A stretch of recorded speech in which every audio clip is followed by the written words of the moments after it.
Klemens Witte, and I'm working in Berlin at the Research Institute Dialogue of Civilizations. And my research area concerns digitalization and its impact on society. And right now I'm doing a research project on working conditions in the gig economy, and I'm looking at Uber, Yandex drivers and Didi Chuching drivers and how they perceive their working conditions in the specific societal context they exist in.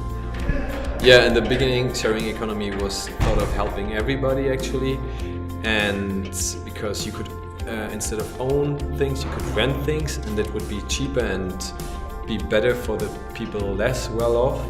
And now we have come to a point where you can call it no longer sharing economy but platform economy, and big corporations like Google, Amazon, Yandex, Baidu, Tencent, they have access to a lot of data, and this data makes them in a way very important because they can use this data to create new business models, and they can use this data to get high commission from users and service providers.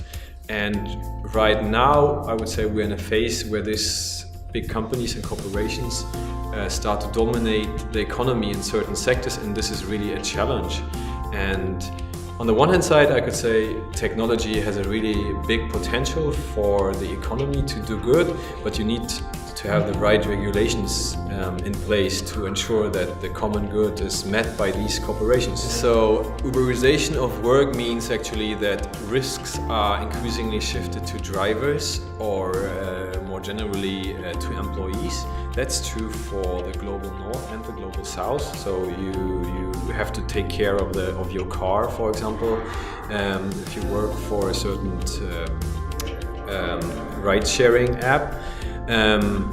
But at the same time, in some countries that don't have social benefit systems, you don't lose pension fund contributions, you don't lose your sick leave because you never had it. And that's the difference between, for example, countries in the global south and more advanced countries.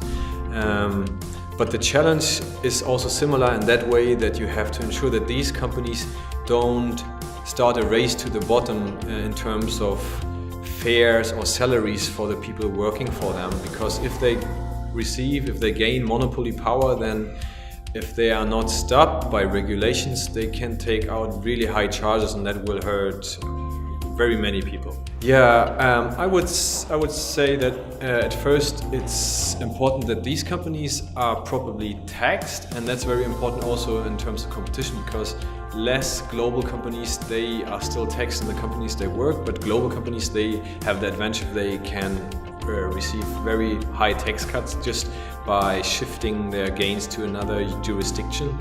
Another thing is very important is data portability, that you, for example, when you switch jobs from Uber to Yandex, for example, that you can take your data and your rating with you.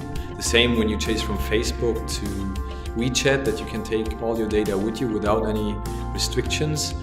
And then I would also say governments should incentivize people to own their platforms. So you could, why do you need a platform, a private company owning a platform? Why couldn't the people themselves, the people using social media platforms, own platforms? Or why couldn't workers themselves own Uber, for example? And there have been many initiatives started, and I think governments should really contribute to this development because it's beneficial to the overall population.